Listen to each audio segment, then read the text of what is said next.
Bian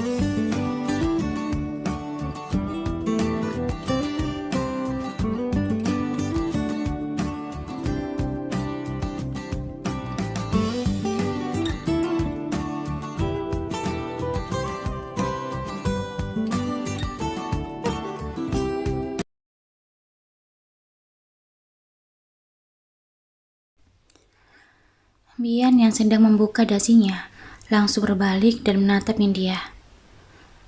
Kalau papa sih boleh-boleh saja. Kemana? Kapan?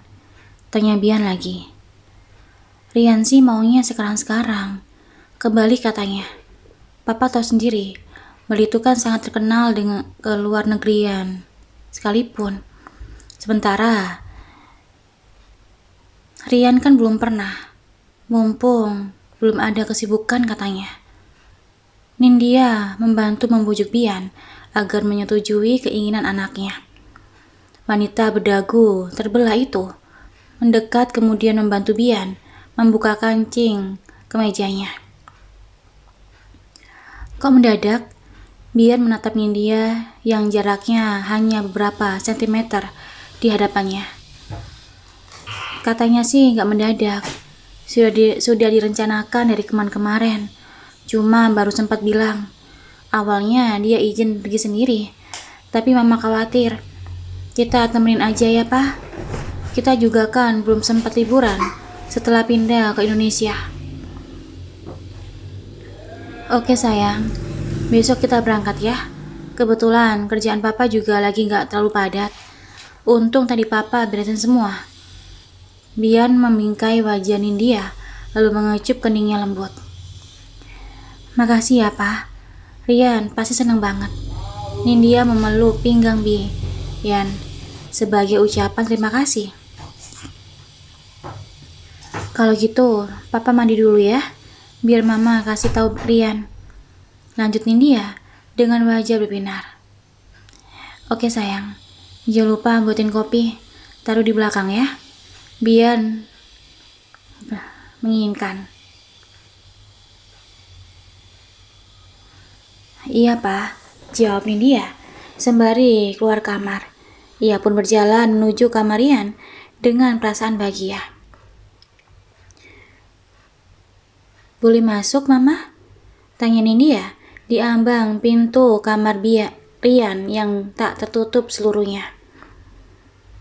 Masuk aja Ma, jawab Rian yang sedang memainkan ponselnya sembari tiduran.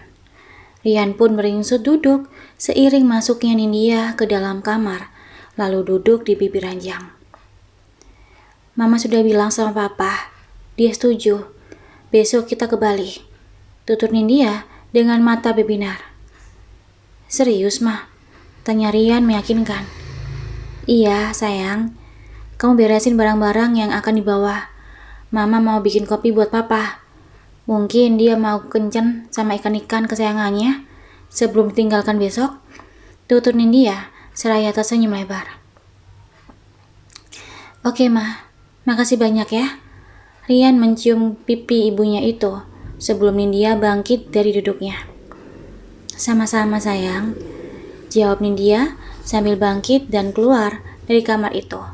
Dia pun lekas pergi ke dapur untuk membuat kopi. Sementara Rian langsung berseru kegirangan karena akhirnya berhasil akan menyusul Kalista ke Bali. I'm coming Bali. I'm coming Kalista. Dirinya dengan senyum menggembang. Dia turun dengan semangat dari ranjangnya, lalu membuka lemari dan memilih beberapa potong baju yang akan dibawanya ke Bali. Sedangkan di Bali, Darren dan keluarganya baru saja selesai menikmati makanan saat alam semua mulai menghitam. Kita pulang ya. Sepertinya sudah mau waktu maghrib, ajak Darren menatap Jarana dan anak-anaknya. Mereka semua pun mengangguk, lalu bangkit dan meninggalkan saung tersebut. Berjalan dalam terangnya jalanan dari cahaya lampu, berbaur dengan para pejalan kaki lainnya. Ma, nanti malam boleh jalan-jalan lagi nggak? Tanya Zara saat mereka sampai di hotel. Sama Mbak Lista kok, gak sendirian. Lanjut Jara sambil menatap Jarana. Sayang, Mama khawatir kalau kalian cuma berdua saja, apalagi malam-malam. Mendingan kalian lihat pemandangan Bali dari rooftop aja ya, sambil ngopi atau ngeteh. Gimana? Biasanya banyak orang juga kok, usul Jarana. Iya deh mah, nanti kalau habis sholat isya, biar tenang. Jawab Jara akhirnya. Ya udah, Jara ke kamar dulu ya mah. Dah, lanjut Jara sembari masuk ke dalam kamar menyusul Kalista. Mereka pun mengerjakan sholat di kamarnya masing-masing. Bahkan meski sedang liburan, Kalista dan Jara tidak meninggalkan kebiasaannya untuk mengaji sembari menunggu datangnya waktu isya. Rah, kok aku ngantuk banget ya? Kayaknya gak jadi deh nemenin kamu ke rooftop. Besok aja ya, gak apa-apa kan? Tutur Kalista saat melipat mukena setelah melaksanakan sholat isya. Mulutnya berkali-kali menguap yang diikuti mata yang memerah. Ya mbak, gagal deh lihat pemandangan Bali malam ini. Ya udah deh, Jara juga tidur aja. Timpal Jara dengan desahan nafas kecewa. Ia naik ke atas ranjang, lalu membungkus tubuhnya dengan selimut. Pagi-pagi sekali, setelah menikmati sarapan yang disediakan pihak hotel, Daren dan keluarganya memulai perjalanan destinasi wisata di kota Bali. Hari ini mereka berencana untuk mengunjungi Ubud yang menjadi khas wisatawan Bali. Perjalanan dari hotel menuju Ubud memakan waktu kurang lebih 1 jam. Sepanjang perjalanan, Kalista dan Zara sengaja membuka kaca jendela mobilnya agar bisa menikmati langsung setiap jengkal tempat yang dilewatinya. Hingga akhirnya mereka pun sampai di tempat tujuan dan menikmati beberapa tempat wisata yang ada di Ubud dan di sekitarnya. Tempat-tempat yang mereka kunjungi diantaranya pura, museum, dan tempat masjid wisata lainnya yang berhubungan dengan alam. Daren dan keluarganya begitu menikmati liburan kali ini, apalagi aktivitas hari-hari mereka yang selalu berkutat dengan kesibukan dan semua yang berbau perkantoran. Hingga jarang sekali mereka bisa menikmati destinasi wisata yang berhubungan dengan alam, menyegarkan mata dengan pemandangannya yang menyejukkan, suasana dengan hembusan alamnya. Terlalu asik dengan semua keindahan itu, tanpa terasa waktu siang pun sudah semakin habis. Bahkan matahari sudah tak terlalu menyorot bumi. Cahayanya mulai meredup seiring waktu yang semakin merangkak sore. Tepat pukul 4, Daren dan keluarganya sampai kembali di hotel. Mereka melaksanakan sholat asar terlebih dahulu sebelum beristirahat, merebahkan tubuh sejenak sambil menunggu datangnya waktu maghrib. Apalagi hampir seharian berjalan-jalan membuat tubuh mereka cukup kelelahan. Malam ini, Kalista menepati janjinya pada Jara untuk menemaninya menikmati pemandangan malam hari di ketinggian di rooftop hotel. Setelah melaksanakan sholat isya, keduanya pun bersiap. Tak lupa keduanya mengenakan jaket karena dipastikan udara malam cukup dingin. Apalagi berada di ketinggian hotel yang lantainya bukan hanya hitungan jari. Kalista dan Jara pun berjalan menyusuri lobi hotel setelah sebelumnya meminta izin pada Jarana dan Daren. Mereka pun mulai memasuki lift yang akan membawa mereka ke lantai paling atas hotel ini, yaitu rooftop, kafe dan restoran, berbaur dengan beberapa pengunjung hotel yang lainnya yang berhenti di lantai yang berbeda. Begitu sampai di rooftop hotel tersebut, Kalista dan Jara dibuat takjub dengan pemandangannya. Kursi-kursi dan meja yang disediakan untuk para pengunjung berjajar rapi. Sebagian kursi sudah banyak yang terisi dan sebagian lagi masih kosong. Kalista dan Zara pun duduk di kursi sebelah pinggir. Hingga jika ia melangkah dan berdiri di sisinya, pemandangan Bali di malam hari bisa terlihat begitu menakjubkan. "Selamat malam, mau pesan apa Mbak?"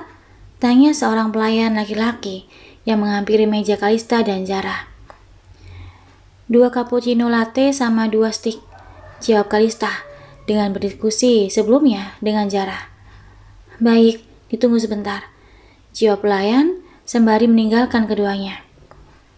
Kalista dan Zara pun kembali menikmati pemandangan indah malam itu. Bintang-bintang yang bertaburan di langit sana terlihat begitu jelas. Apalagi malam ini, cuaca memang sangat cerah, ditambah dengan bulan purnama yang membuat langit malam itu terlihat begitu sempurna. Dan di bawah sana, pemandangan Bali nampak begitu kecil dari atas rooftop tersebut. Lampu-lampu yang menyala di bawah sana nampak seperti kunang-kunang yang bertebaran. Namun gedung-gedung pencakar langit yang berdiri di kiri dan kanan hotel tersebut tampak jelas dan dekat. Kalista dan Zara berdiri di sisi benteng rooftop yang lumayan tinggi, melihat seluruh pemandangan Bali dari atas sana, hingga akhirnya pelayan datang membawa pesanan mereka. Keduanya pun duduk kembali saling berhadapan. "Selamat menikmati," tutur pelayan ramah, lalu meninggalkan kedua remaja tersebut. Zara dan Kalista hanya menanggapinya dengan senyuman. Sesaat kemudian langsung menikmati makanan tersebut, sembari mengedarkan pandangan, melihat orang-orang di sekitar mereka. Di saat yang bersamaan, Rian pun muncul membuat Kalista mengucap matanya. Namun ternyata sosok itu memang Rian, dan langkah dia semakin mendekat ke arah Kalista dan Zara. Kalista pun nampak langsung kaku dan grogi. Apalagi sudah hampir 3 bulan tak ada komunikasi lagi di antara mereka. "Hai, boleh gabung?" tanya Rian saat sampai di meja Kalista dan Zara. "Kak Rian?" Bakik Zara kaget, bahkan nampak tidak percaya. "Kok ada di sini juga?" sahut Zara masih dengan tatapan takjub. "Iya, kebetulan sedang liburan," jawab Rian yang masih berdiri. "Duduk Kak, duduk," tita Zara antusias. "Bisa kebetulan barengan gini ya," lanjutnya. "Makasih," timpal Rian sembari duduk bergabung bersama Zara dan Kalista. "Kalian liburan gak ngajak-ngajak, padahal aku belum pernah ke Bali loh," Rian bertutur seraya diiringi tawarnya, yang artinya hanya bercanda. "Gimana mau ngajakin? Orang Rian udah lama banget gak main ke rumah," timpal Zara. Sementara Kalista tak ikut menanggapi. Ia hanya menampakkan senyum tipis setiap kali Rian berbicara. "Iya, Papa minta aku mulai terjun di perusahaannya," jawab Rian jujur. "Oh, bagus dong. Mbak Lista juga mulai gantiin Mama ngurusin butiknya," timpal Zara lagi. "Oh ya, kayaknya bisa nih perusahaan Papa berkolaborasi sama butiknya Tante Jarana. Kita kan sama-sama bergerak di bidang fashion religi." Rian menatap Kalista meski wanita itu tak kunjung bersuara. "Wah, ide bagus itu Kak. Harus direncanakan untuk kedepannya." Lagi-lagi Zara yang menimpali perkataan Rian. "Menurut kamu gimana tak?" tanya Rian pada Kalista. Kalista pun langsung mengangkat kepalanya dan menatap Rian. "Aku belum mengerti sih. Baru-baru ini terjun di dunia butik juga. Kedepannya juga nggak tahu gimana. Belum ada gambaran," jawab Kalista. "Atau kamu punya rencana lain, ya? Mau lanjutin kuliah S2 mungkin?" Rian kembali bertanya. "Untuk sekarang ini belum ada rencana. Kayaknya aku mau coba bekerja dulu di perusahaan asing. Tapi belum tahu juga sih. Gimana nanti saja," jawab Kalista penuh dengan ketidakpastian. Itu juga planning yang bagus kok, biar tahu cara kerja mereka dan bagaimana. Timpal Rian. Mereka pun melanjutkan perbincangan sembari ditemani angin malam yang semakin lama semakin berhembus kencang, dan langit malam yang semakin lama semakin terang dari cahaya bulan purnama. Sementara Bian yang sedang ada di dalam kamarnya ditemani Nindya, lalu dalam lamunan masa lalunya. Pasalnya, hotel yang dipilih anaknya itu adalah hotel yang sama dengan hotel Bian dulu menghabiskan malam-malam bersama Hani. Ya, saat Daren dulu mengajak Hani untuk bulan madu setelah pernikahannya dengan Jarana, Hani pun mengajak Bian setelah Hani mengetahui bahwa setiap malam Daren tetap tidur bersama Jarana. Hani tak ingin tidur seorang diri. Itulah sebabnya dia meminta Bian menemani malam-malam dinginnya. Dan dari sanalah benih cinta Kalista tumbuh di rahim Hani. "Pa, kok ngelamun sih?" tanya Nindya. Enggak," jawab Bian sedikit gelagapan. "Rian ada di kamarnya ya enggak ya?" lanjut Bian hendak bangun dari duduknya. "Rian lagi keluar, Pa. Tadi udah izin sama Mama waktu Papa di kamar mandi," jawab Nindya, membuat Bian kembali terduduk. "Mau kemana?" tanya Bian. "Paling cari angin, Pa. Biarin saja, dia udah gede. Mama juga udah ingetin biar pulangnya nggak lebih dari jam 10 malam." Timpal Nindya santai. "Oh ya udah, berarti kesempatan buat kita buat madu lagi," sahut Bian sambil mengelingkan matanya. "Enggak, nanti tiba-tiba Rian datang gimana?" timpal Nindya dengan pipi memerah. "Rian pasti langsung ke kamarnya. Ngapain kesini dulu?" Bian menimpali. Dia pun langsung membopong Nindya menuju tempat tidur tanpa adanya penolakan dari istrinya tersebut.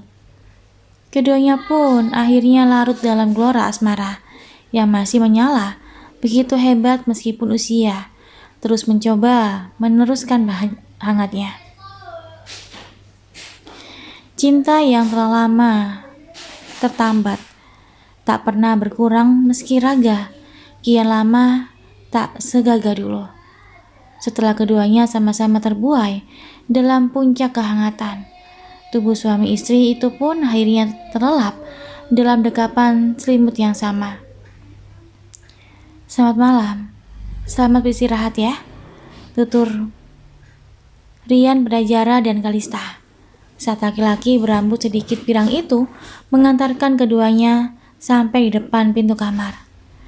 Jara dan Kalista pun sama-sama tersenyum kecil. Lalu keduanya masuk dalam kamar. Begitupun dengan Rian yang kembali berjalan menuju kamarnya yang berbeda satu lantai dengan kamar yang ditempati Jara dan Kalista. Seperti biasa, pagi-pagi Jarana dan Daren selalu mengajak anak-anaknya untuk sarapan di tempat yang sudah disediakan oleh pihak hotel. Namun pada saat Daren memasuki ruangan luas khusus untuk para pengunjung sarapan itu, ia menatap sosok Bian yang baru saja duduk di sebuah meja ditemani Nindya dan Rian. "Loh Mah, bukannya itu Bian sama Nindya ya?" tanya Daren. Jarana pun menatap ke arah mata Daren memandang. "Bener Mas, ternyata mereka di sini juga ya?" jawab Jarana. "Iya Mah, Om Bian dan keluarganya memang sedang liburan di sini juga. Soalnya semalam Jara sama Mbak Lista ketemu Kak Rian," Jara menimpali. "Oh gitu. Ya udah, kalian ambil sarapan dulu Gi, biar ayah nyapa Om Bian dulu. Sarapannya biar gabung sama mereka aja duduknya. Soalnya kursi yang lain pada penuh juga," timpal Daren. Ketiga anaknya itu pun menurut. Mereka berjalan menuju meja prasmanan yang sudah menyediakan berbagai menu sarapan. Di antaranya nasi goreng, bubur, nasi putih, roti bakar, juga berbagai lauk dan minuman. Sementara Daren dan Jarana berjalan menuju meja berukuran besar di mana ada Bian dan keluarganya yang sedang menikmati sarapan. "Assalamualaikum, Nin," sapa Jarana saat sampai di hadapan India. Wanita yang hampir menyuap potongan buah itu pun langsung menonggak dengan mimik wajah kaget. "Masya Allah, Mbak Zara, di sini juga ya?" tuturnya antusias. "Iya, Nin, kebetulan Mbak sama keluarga lagi liburan beberapa hari," jawab Jarana ramah. "Nggak nyangka ya, kita bisa ketemu di sini," lanjut Jarana. "Iya, Mbak, aku seneng deh ketemu Mbak di sini," timpalin dia dengan mata berbinar. "Bian, boleh kami bergabung duduk di sini? Meja lain sudah penuh," tutur Daren menatap Bian yang menghentikan sarapannya. "Tentu saja, silakan," jawab Bian dengan senyum terpaksa di kedua sudut bibirnya. Dia pura-pura bersikap normal, meski hatinya sebenarnya ketar-ketir karena ternyata keadaan kembali mempertemukan kedua putra-putrinya. Sekeras apapun Bian berusaha untuk menghindar, tapi takdir selalu punya cara untuk membongkar. Tak berselang lama, ketiga anak Jarana pun sampai di meja tersebut dengan membawa nampan masing-masing. Ketiganya mengangguk ramah pada Bian dan India. Begitupun pada Rian yang awalnya fokus menikmati sarapannya. "Duduk, Ra, Tak, Jidan, sini, deketan Rian," Tita India antusias. "Terima kasih, Tante," saut Kalista seraya duduk di hadapan India. Ia pun dengan Zara yang duduk di samping Kalista. Sementara Jidan duduk di samping Rian karena semua kursi sudah penuh. "Mas, Mama ambil sarapan dulu ya," tutur Jarana pelan pada Daren. "Mas mau sarapan apa?" lanjutnya. "Samain aja sama Mama," jawab Daren seraya menoleh dan tersenyum pada Jarana. Jarana pun tak lagi menanggapi. Dia langsung berdiri dan berjalan untuk mengambil makanan. "Kalian udah jalan-jalan kemana aja?" tanya Nindya pada Zara dan Kalista. "Baru sekitaran Ubud, Tante," jawab Kalista sopan. "Wah, indah dong. Tante juga pengennya jalan-jalan ke Ubud dari dulu di sini. Tapi ternyata Rian mau pantai Kuta dulu katanya. Penasaran dengan pantainya," timpal Nindya. "Kita samaan loh, Tante. Kita juga habis sarapan mau ke pantai. Mumpung masih pagi, belum terlalu panas," Zara menimpali. "Kebetulan dong kalau gitu. Kenapa nggak barengan aja?" tawa Daren. "Terima kasih, kami bawa mobil sendiri aja. Takutnya kami malah mampir dulu ke tempat lain," tolak Bian halus. Ujung matanya berkali-kali melirik ke arah Rian dan Kalista yang sering tertangkap saling curi pandang dalam diam. "Oh, baiklah kalau gitu," saut Daren. Ia pun tak lagi menanggapi karena Jarana keburu datang membawa sarapan untuk mereka. "Seneng deh lihat keluarga Mbak Zara. Anak-anaknya cantik-cantik dan ganteng. Pada kompak lagi. Terbukti nih, Mbak Zara dan Mas Dara yang sukses mendidik anak-anaknya," puji Nindya yang selalu merasa takjub setiap kali melihat Jarana dan keluarganya. "Alhamdulillah, Nin. Meskipun sebagai orang tua, kami masih harus banyak belajar," jawab Jarana. "Anak-anak itu kan sebenarnya amanah, titipan Tuhan untuk kita. Makanya kita diwajibkan untuk menjaga mereka sebaik-baiknya. Di akhirat kelak, kita juga akan diminta pertanggungjawaban atas amanah itu. Apalagi sebagai kepala rumah tangga. Bukan begitu, Bian?" Daren menatap Bian sembari tersenyum. Bian pun langsung terkejut dengan penuturan Daren. Perkataan halus namun bahagia tamparan keras untuk dirinya. Iya, tentu saja," jawab Bian gelagapan. "Kalau gitu kami duluan ya. Kayaknya anak dan istri saya sudah selesai sarapan. Lanjut Bian, ia ingin segera menghindar agar tak ada lagi perbincangan lebih lanjut. Oh iya, silakan, jawab Daren. Mbak Zara, duluan ya, tuntunin dia saat sudah bangkit.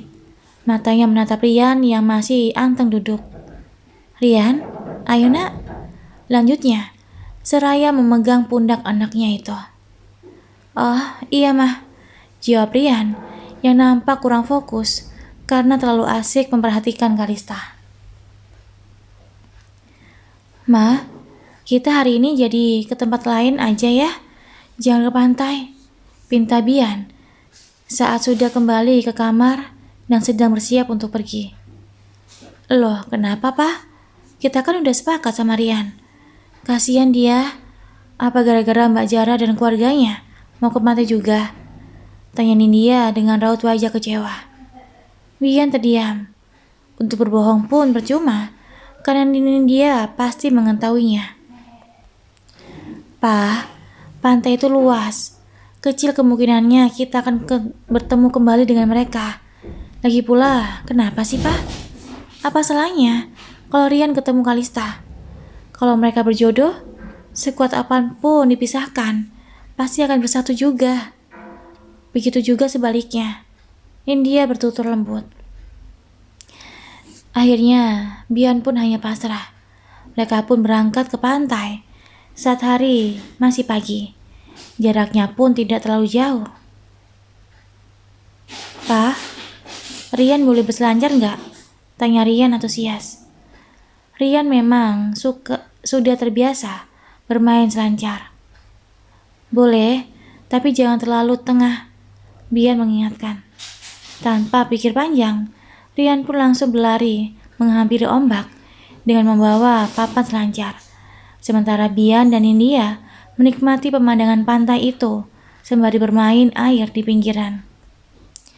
Namun ternyata alam pun kembali mempertemukan mereka dengan keluarga Daren yang juga sedang bermain air. Mata Bian terfokus pada senyum Kalista yang nampak begitu bahagia. Dia sedang bercanda dan bermain air dengan adiknya, yaitu Zara.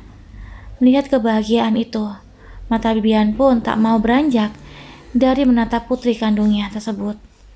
Momen langka yang ia dapatkan dalam hidupnya. Saat Kalista sedang berlari, mundur menghindari Zara yang terus-terusan mengganggu dirinya dengan pasir. Tiba-tiba ombak besar datang dan menggulung tubuhnya. Kalista yang memang tidak bisa berenang itu pun mengacungkan tangannya meminta pertolongan. Bian yang langsung menyadari itu langsung berlari sekuat mungkin dan menerjang air laut dengan berenang sekencang mungkin. Sementara Zara dan Zarana dan juga Jaren yang memperhatikan dengan perasaan tegang. Bukan Zarana sudah meneteskan air mata saking takutnya. Karena kepegawaian Bian dalam berenang, ia pun bisa menangkap tubuh Kalista dengan cepat. Bahkan regu penyelamat yang baru akan turun pun mengurungkan niatnya. Bian membawa Kalista ke pinggir pantai. Jantungnya berdebar kencang, takut terjadi apa-apa pada putrinya itu. Karena Kalista sama sekali tidak bergerak apapun merespon.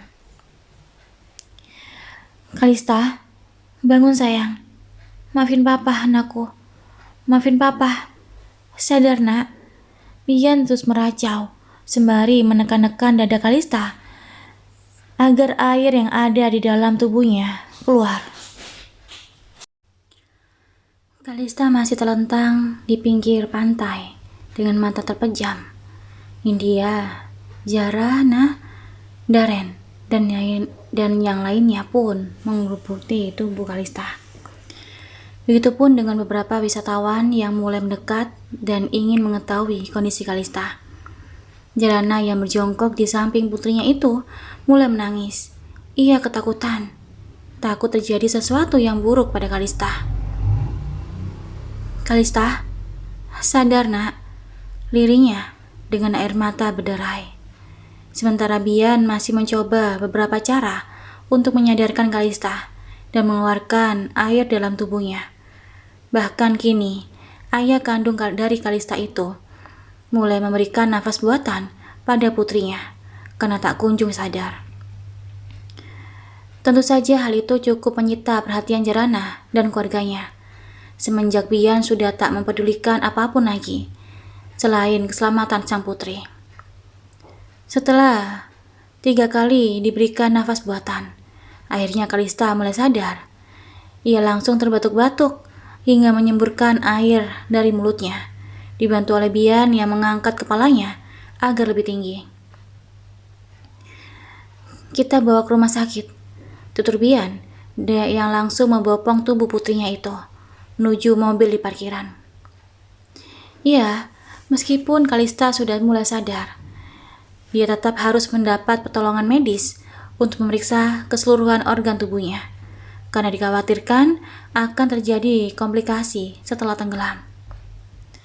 Darren, Jarana, Nindya, dan anak-anaknya pun menyusul Bian yang kini sudah memasukkan Kalista ke dalam mobilnya. "Ma, kamu ikut mobil Bian saja, temani Kalista," titah Darren pada Jarana. Meskipun sebenarnya Darren bingung dengan sikap panik Bian yang melebihi dirinya. Jarana mengangguk, lalu masuk ke dalam mobil Bian bersama Nindya dan Rian yang sudah ada di dalam mobilnya. Bian pun langsung menancap gas menuju rumah sakit terdekat. Sementara Darren, Jarana, dan Jidan menyusul dengan mobil yang berbeda. Sepanjang perjalanan, Darren dibuat bingung dengan sikap Bian pada Kalista.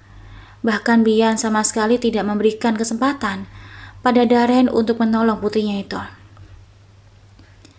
"Ya, kenapa Mbak Lista nggak bareng kita aja? Kenapa Om Bian malah bawa Mbak Lista dengan mobilnya?" tanya Zara yang juga melihat gelagat aneh Bian. "Mungkin itu spontan saja, Nak, saking paniknya," jawab Darren, tak ingin terlalu jauh menduga-duga. "Saking paniknya, sampai lupa ya kalau keluarganya itu kita, bukan dia," teletuk Jidan. "Gak apa-apa, kan mama kalian juga ikut. Yang penting Mbak Lista baik-baik saja." Darren berusaha menenangkan kedua putranya itu.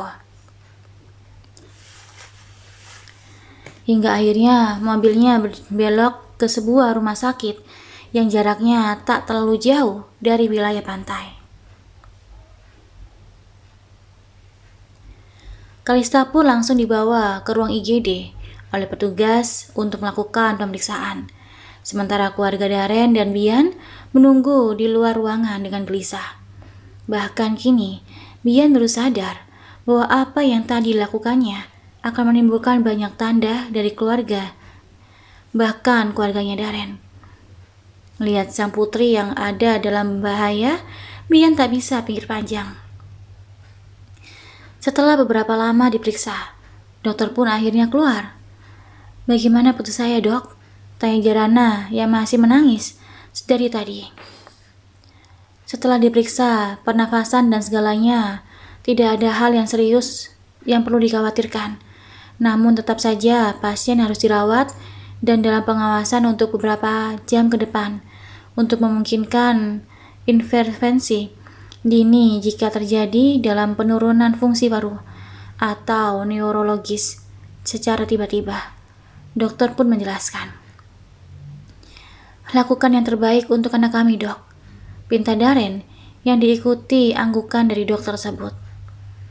Dokter pun berlalu meninggalkan keluarga Darren dan Bian yang berkumpul di depan ruangan itu. "Bian, terima kasih untuk pertolongannya," tutur Darren pada Bian. "Sama-sama," jawab Bian tanpa berani menatap mata Darren. Bian merasa dirinya terlalu gegabah hari ini. Meski kini ia mulai bisa mengontrol sikapnya. "Kalau gitu, aku pamit dulu. Kalau ada apa-apa dengan Kalista, tolong kabarin saja," lanjut Bian. Ia yakin kalau putrinya itu baik-baik saja dan bisa segera pulang. Darren mengangguk. "Ayo, Ma," ajak Bian pada Nindya. "Rian, ayo," lanjut Bian pada Rian, hanya diam saja. "Boleh nggak, Pak? Kalau Rian di sini saja, nanti Rian ikut pulang sama Tante Jarah, tanya Rian dengan tatapan memohon. Karena tak enak dengan keluarga Daren, Bian pun terpaksa mengangguk. Bian tak mungkin memaksa anaknya itu untuk ikut pulang ke hotel. Mbak Jarah, aku pamit ya. Semoga Kalista bisa cepat pulang. Pamit Nindya. Dia pun segera berbalik dan menyusul langkah Bian yang sudah berjalan lebih dulu. Mensejajarkan langkah bersama sang suami yang wajahnya masih menyiratkan kekhawatiran. "Pa, Mama perhatikan, kayaknya Papa khawatir banget sama Kalista," tutur Nindya saat keduanya sudah berada dalam mobil. "Namanya juga orang lagi dalam bahaya. Meskipun bukan Kalista, Papa pasti akan lakukan hal yang sama," jawab Bian. Matanya tetap lurus, menatap jalanan di depan sana. Bian tahu, andai ia menatap mata Nindya, istrinya itu akan bisa menangkap kebohongan yang diucapkannya. Meski Bian pun sudah sangat sesak menyimpan rahasia seperti ini seorang diri. Nindya tak lagi menanggapi. Ia memilih melemparkan pandangannya keluar kaca jendela mobil dan larut dalam lamunannya sendiri. Hingga akhirnya mobil yang ditumpanginya masuk ke parkiran hotel yang ditempatinya. Saat sampai di dalam kamar, ia memilih langsung merebahkan tubuhnya sejenak untuk menormalkan kembali perasaannya yang baru saja dilanda kepanikan luar biasa. Peristiwa yang bahkan tak pernah diduga sebelumnya. Sementara Bian langsung ke kamar mandi untuk mengganti seluruh bajunya yang basah. Di bawah guyuran air shower, ia menangis terseduh. Ia menutupi kebodohannya sendiri yang tak kunjung berani mengakui Kalista adalah putri kandungnya di hadapan semua orang. "Ampuni aku ya Allah. Harusnya aku tak lagi menyia-nyiakan kesempatan yang Engkau berikan. Padahal tak ada yang tahu apa yang akan terjadi ke depannya. Bagaimana jika aku terlambat? Aku tidak mempunyai waktu lagi untuk memeluk sang putriku. Entah aku yang berpulang lebih dulu atau mungkin saja putriku." Bian terus bermonolog dalam hatinya. Tubuhnya berguncang hebat. Suara tangisnya meredam oleh airan yang mengalir. Tangis Bian berhenti saat pintu kamar mandi diketuk dari luar. "Pa, Papa," Nindya sedikit berteriak. Bian pun mematikan air shower agar suara Nindya lebih terdengar jelas. "Pa, barusan Rian telepon. Kondisi Kalista memburuk. Kesadarannya menurun." Nindya kembali melanjutkan ucapannya. Jantung Bian terasa berhenti, berdetak seketika. Ketakutan begitu hebat menguasai jiwanya. Ia pun segera memakai handuk dan keluar kamar mandi dengan langkah cepat. "Kenapa, Ma? Bukannya tadi kata dokter baik-baik saja. Kenapa tiba-tiba memburuk?" tanya Bian seraya membuka lemari dan mengenakan pakaian dengan cepat. "Mama gak ngerti, Pa. Rian cuma bilang gitu. Rian juga bilang kalau Kalista manggil-manggil Papa," Nindya menjelaskan. "Ayo ke rumah sakit sekarang," ajak Bian seraya menyambar kunci mobil yang belum lebih dari setengah jam diletakkannya itu. Bahkan Bian tak sempat menyisir rambutnya yang basah dan berantakan. Nindya pun kepayahan mengejar langkah kaki Bian yang semakin lama semakin cepat. Meski hati terus menebak-nebak apa yang sebenarnya terjadi pada suaminya itu, hingga nampak begitu cemas pada kondisi anak dari Jarana tersebut. Bian kembali memasuki mobilnya, disusul oleh Nindya yang nampak terengah-engah karena berlari. "Tenang aja, Pa. Jangan panik seperti ini. Bahaya," Nindya mengingatkan saat suaminya itu meracau kendaraan roda 4-nya dengan kecepatan tinggi. "Bagaimana Papa bisa tenang? Kalista dalam bahaya. Bagaimana kalau terjadi sesuatu padanya?" jawab Bian tanpa mengurangi kecepatan mobilnya. "Tapi di sana ada keluarganya, Pa. Keluarganya pasti memberikan yang terbaik," timpal Nindya yang ketakutan karena laju mobil begitu kencang. Tidak, Ma. Papa harus cepat-cepat sampai di sana. Papa nggak ingin sesuatu yang buruk terjadi pada Kalista. Dia itu anakku. Dia putriku. Jawab Bian tanpa sadar telah mengatakan hal yang sejujurnya. Apa maksud Papa? Kenapa Papa bilang Kalista itu anak Papa? Ada apa sebenarnya? Nindya mulai kebingungan. Dia merasa heran dengan ucapan suaminya. Namun, Bian justru bungkam dan tak menanggapi apa-apa lagi. Apalagi saat mobil sampai kembali di parkiran rumah sakit. Bian pun turun dengan cepat, seiring detak jantungnya yang kian mengencang. Dia benar-benar takut. Dia takut andai Tuhan tidak memberikannya kesempatan lagi untuk memeluk putri pertamanya itu. Sementara Nindya masih diliputi kebingungan tentang apa yang baru saja diucapkan oleh Bian. Apa benar Kalista itu anaknya Bian? Secara dulu dia dekat sekali dengan Hani. Nindya mulai berneka-neka. Apa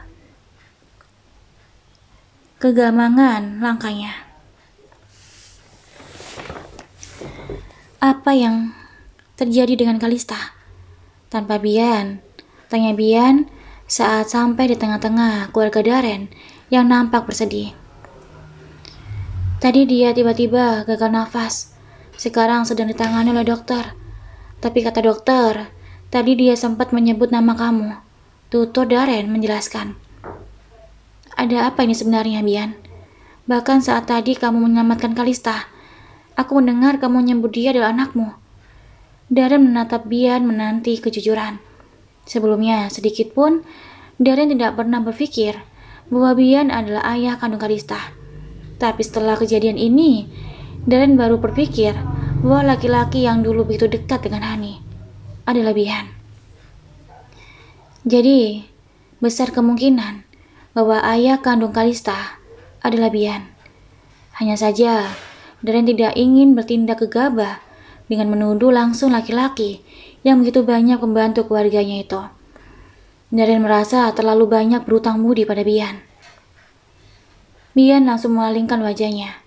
Dia kebingungan, apalagi semua mata orang yang ada di sana menatapnya dengan tatapan menyelidik. Beruntung pintu ruangan yang terbuka mengalihkan perhatian semua orang. Apalagi saat seorang dokter yang diikuti perawat keluar dari ruangan tersebut. Kondisi kesadaran pasien masih belum sepenuhnya pulih. Sekarang dia diberi bantuan oksigen karena paru-parunya sempat terendam air. Kalau mau menemaninya, harap untuk tidak mengganggunya terlebih dahulu. Dokter menjelaskan. Oh ya, yang mana yang namanya Pak Bian? Tanya dokter mengedarkan pandangannya. Saya dokter, jawab Bian seraya mendekat. Dia berkali-kali menyebut nama Anda. Sebaiknya temui dulu. Tita dokter menatap mata Bian penuh harap. Bian pun mengangguk, lalu berjalan pelan menuju ruangan Kalista berbaring. Saat kaki Bian memasuki ruangan itu, hatinya begitu remuk redam. Melihat sang putri yang terbaring dengan selang infus yang terpasang di tangannya, serta selang oksigen yang di hidungnya. Kakinya melangkah pelan, seiring air mata yang mulai berjatuhan. Tubuhnya kemudian berhenti tepat di sisi ranjang. Ia pun terduduk lesu di kursi yang ada di samping ranjang. Tangannya perlahan menggenggam tangan Kalista, kemudian mengecupnya lembut. Kalista, ini Papa, nak. Papa yang selama ini tidak pernah mengakuimu. Papa yang begitu pengecut hingga terus menyembunyikan statusmu sebagai putri kandung Papa. Tolong maafkan Papa, nak. Maafkan Papa. Bertahanlah, nak. Tolong izinkan Papa untuk merasakan indahnya hidup bersamamu. Izinkan Papa untuk selalu memeluk tubuhmu. Bian bertutul lirih dengan tubuh yang berguncang hebat. Kepalanya terpendam di sebelah tubuh Kalista yang terbaling. Papa, Lirik Kalista pelan. Bahkan hanya sebuah bisikan. Bian pun langsung mengangkat kepalanya dan menatap wajah sang putri. Ternyata mata Kalista sudah terbuka, meskipun tampak kuyuh. Di kedua sudutnya sudah menggenang buliran bening yang sesaat kemudian meleleh membasahi pipi.